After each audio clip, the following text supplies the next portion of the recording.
Love wasn't supposed to look like this. Not for a woman like Emily Parker. Not at 61.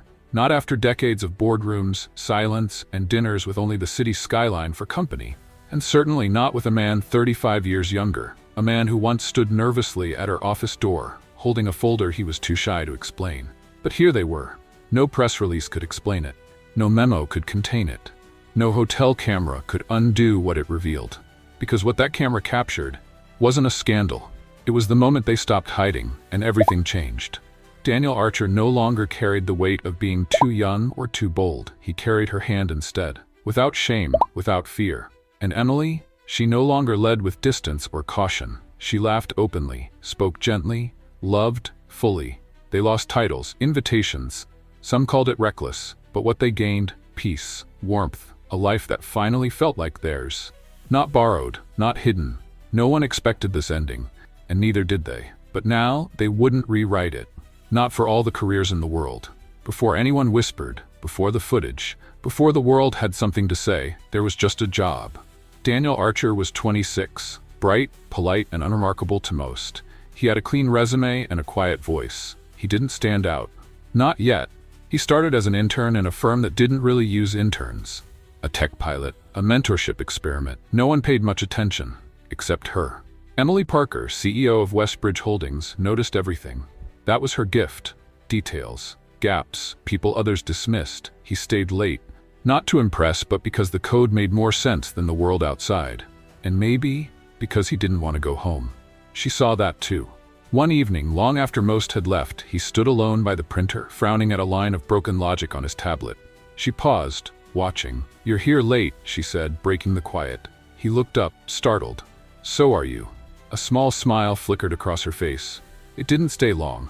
That was their first real exchange. Nothing more than 10 words. But something shifted. Not in a romantic way. Not yet. It was just recognition. Two people who knew what it felt like to be surrounded by noise, yet still feel alone. That night, the elevator ride down was silent. But the air between them had changed. Not warmer, not colder. Just different. It didn't happen all at once. There was no spark. No grand moment of realization, just glances that lingered a second too long. Small nods in passing, shared silence that didn't feel uncomfortable. Daniel Archer remained professional, always respectful, always measured. But there was something in the way he listened when Emily Parker spoke. Not as someone trying to impress a superior, but as someone genuinely interested. In her. She noticed. Noticed how he remembered the things she said in meetings. Noticed that he stood up when she entered a room. Not out of obligation but instinct, and she began to do something she hadn't done in years. She looked forward to mornings, to passing him in the hallway, to that moment, just after 5 p.m., when the building emptied and they might cross paths at the elevator again. They never made plans, never lingered too long, but somehow they kept arriving at the same time. It became a quiet ritual. No one else seemed to notice, or maybe no one wanted to. There was safety in the routine, in the plausible deniability of coincidence. Until one evening, she stepped into the elevator, and he followed, just as the doors began to close. Only this time, he said something different. "You look tired," he murmured, his voice low. It wasn't a line, it wasn't rehearsed. She turned her head, and for the first time she didn't deflect. "I am," she said softly. "I don't know why." Neither of them spoke after that. The elevator hummed, but something fragile had been exchanged. Not romance, not confession, just honesty. And somehow, that was more dangerous than either of them realized. They never touched, not even by accident, but there was a nearness between them now that made silence feel louder. In meetings, Emily Parker found herself scanning the room for him, noticing the way he sat, always near the back, never drawing attention, but always listening. She began asking for his input, softly at first, just small questions, a statistic, a projection. He answered carefully, but his answers always made sense, always made her pause. The others in the room began to notice too, but no one said anything. Not yet. Outside those meetings, their paths crossed more often. In the hallway, by the lobby doors, in the elevator. Always the elevator. There was something about that small space, no windows, no eyes, just breath and gravity. One night, the power flickered. They had both worked late. The city buzzed below them, unaware. When the elevator stalled between floors, the lights dimmed, but didn't go out completely. For the first time, he looked unsettled. "Do you think it's stuck?" he asked. Emily tilted her head. "We'll find out soon enough." She said it with the calm of someone who'd been through far worse. But then, he laughed, just a small, surprised sound. "What?" He shook his head. "You're just never shaken, are you?" She looked at him, really looked at him. "I used to be," she said. And in that moment, that pause, years of loneliness hung in the space between them. Neither moved, neither confessed. But something in the air changed. When the elevator jolted back to life, neither of them commented. They stepped out, side by side. No words, no eye contact. But from that moment on, they were no longer pretending it was nothing. They didn't plan it. There was no meeting, no message, no knowing glance that said, "Tonight." But that evening, long after the rest of the building had emptied, Emily Parker stood in the elevator alone, watching the numbers count down. The doors opened on the 26th floor, and there he was, Daniel Archer, holding a folder he didn't need, breathing just a little too fast. Their eyes met, and neither looked away. He stepped in. She didn't speak. Neither did he. The doors slid closed with a hush. For a few seconds there was only the soft whir of descent. Then she sighed. A quiet, tired sound. Honest. And he turned to her. Slowly. "Emily," he said, like the name itself was a question. She looked up. There was no mask, no role, no distance left to hide behind. And whatever was held in those glances, whatever had built between them over long nights and quiet rides, it surfaced. He didn't move toward her. He didn't need to. But she reached for his hand, just for a moment. Nothing dramatic, no kiss, no embrace. Just fingers, gently meeting in the quiet between floors. It was tender, unexpected, real. And it was enough. Enough for the security camera, mounted in the upper corner, to capture that moment. Still frame. 2 hands, 1 truth. The next morning, someone in the tech department flagged the footage, not to gossip, not at first, but the file spread, quietly, then loudly. And by Friday, it was no longer about 2 people in an elevator. It was about a CEO and a junior employee. And a question no one dared ask out loud. Was it inappropriate or just inconvenient? It started with glances. People paused when Emily Parker entered a room. Meetings grew quieter, small talk disappeared. No one confronted her. Not directly. But the atmosphere shifted, from respect to restraint, from admiration to judgment. She had spent decades earning her position, not through charm or shortcuts, but through discipline, sacrifice, and results. And now, it all seemed to hinge on one moment, one elevator ride. Daniel Archer felt it too. The easy camaraderie with colleagues turned cautious. Suddenly, people forgot to include him in group chats, left him off calls. He wasn't fired. Neither was she. There was no official reprimand. But there didn't need to be. The whispers did the work. The board met behind closed doors, not to investigate, just to review, to assess optics, to safeguard the brand. And still, neither Emily nor Daniel denied what happened, because they had nothing to deny. They hadn't broken rules. They hadn't crossed lines. But they had chosen something most people didn't understand: each other. One morning, she sat across from him in a quiet cafe, one of the few places they still felt unseen. "Are you scared?" he asked. She didn't answer right away. Then softly, "I've been scared before, but this time I'm not ashamed."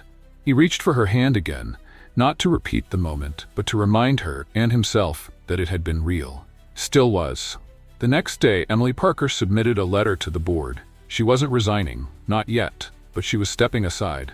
Effective immediately, it read, "I will take a leave of absence to protect the company I built and the person I've become." There were no press conferences, just silence. And in that silence, room to begin again. The office no longer defined her. There were no more early morning briefings, no spreadsheets slid across mahogany desks, no scheduled pauses for power. Emily Parker had lived half her life in tailored suits, in glass rooms with no time for stillness. Now she woke up without an alarm. The first morning, she didn't know what to do. She stood in her kitchen holding a cup of coffee, unsure where to sit, as if the furniture still needed permission. But the stillness wasn't empty. It was new. Across town, Daniel Archer had moved out of his apartment. Not because he had to, but because something had shifted in him too. He no longer wanted to be the intern who stayed late. He wanted to build something of his own. He'd started sketching plans, asking questions no one had time for before. Not about profit, but about purpose. They met now in simple places: grocery store aisles, public parks, dinner tables where no one whispered. Their love wasn't dramatic. It didn't need to be. It was in how she asked about his ideas without offering answers. It was in how he never flinched when strangers recognized her, but only nodded as if to say, "That's her, that's Emily." They had paid a price. Loss of status, shifting friendships, uncomfortable headlines that faded but never fully disappeared. And yet, there was peace. A kind of freedom neither of them had tasted before. They no longer lived in the pause between elevator floors wondering what could be. They had stepped out, together. And in that quiet, steady rhythm of ordinary days, they discovered something that no title could give. A life not hidden, a love not defended, a beginning they hadn't planned, but had chosen fully. The invitation came in an ivory envelope, handwritten, elegant, unexpected. It was from one of Emily's former board members, a retirement celebration for someone she hadn't spoken to in years. She held it quietly at the breakfast table, turning it over once, then again. Daniel looked up. "You don't have to go." "I know," she said, "but I think I will. Not to prove anything, not to be seen, just to show herself that she could." The dinner was held at the top floor of a downtown hotel.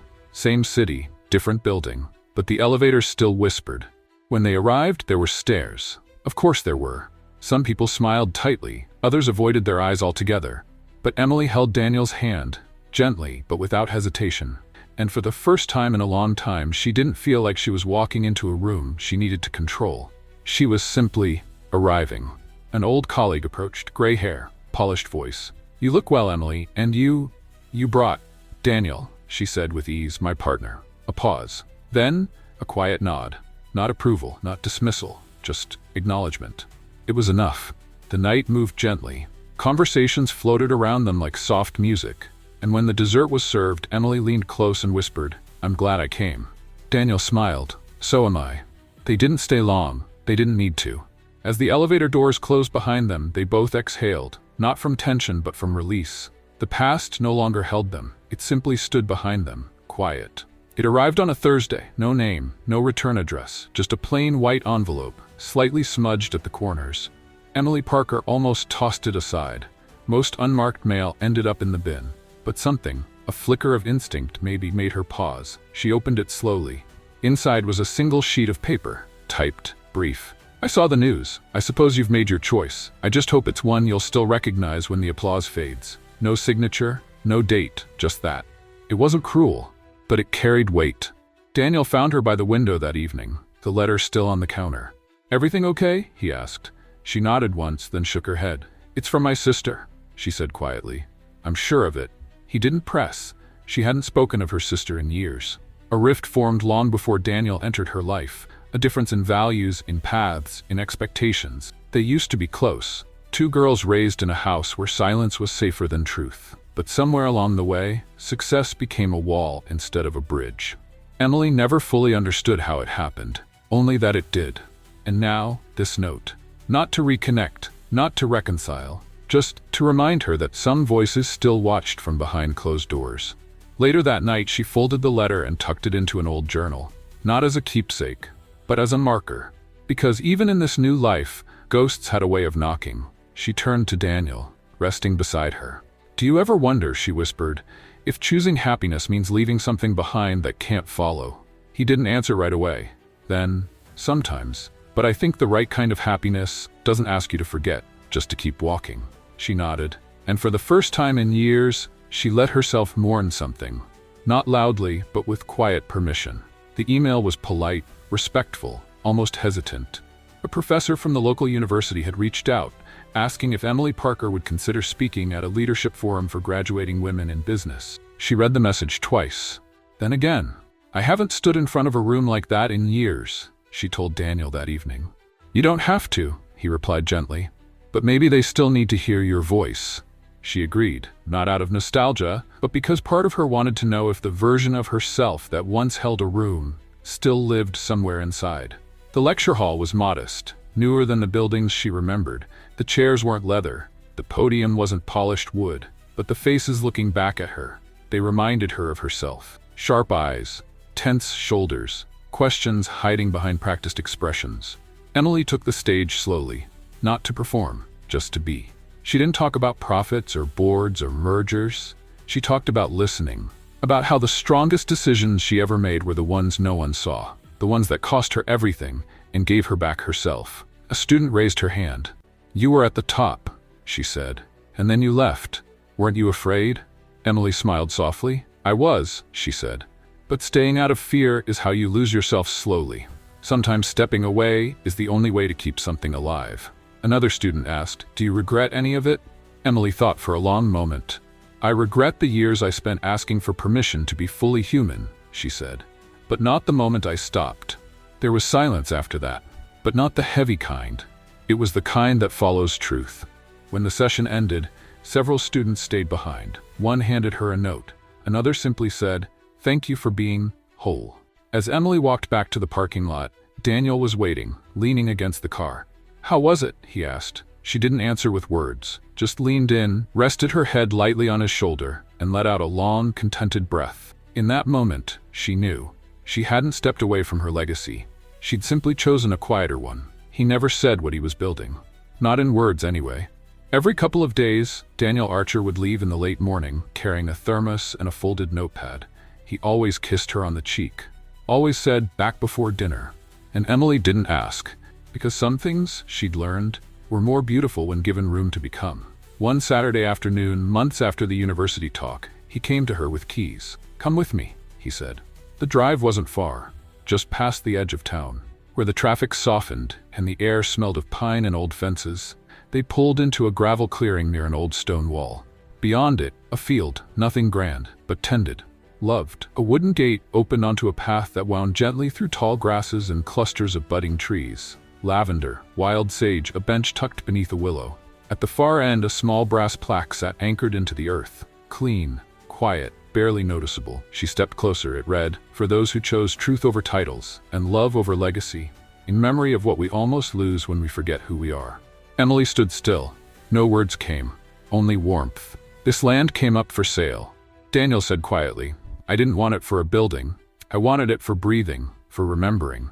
He turned to her. "I know the world only saw the elevator, the footage, the fallout, but I saw this, us." She blinked slowly. Not to fight tears, but to let them come with dignity. No one else would walk this path and know what it meant, and that was the point. It wasn't built for them. It was built for what couldn't be captured. Not in security cameras, not in headlines, only in choices made again and again on quiet mornings like this. Emily took his hand, and together they walked the path through the garden Daniel built at the edge of town, where no one whispered, and nothing had to be explained. The idea came slowly, like rain on a window, soft, persistent, impossible to ignore. Emily Parker had never been one for memoirs. She believed in living forward, not narrating backward. But after the garden, something shifted. It wasn't about telling her story.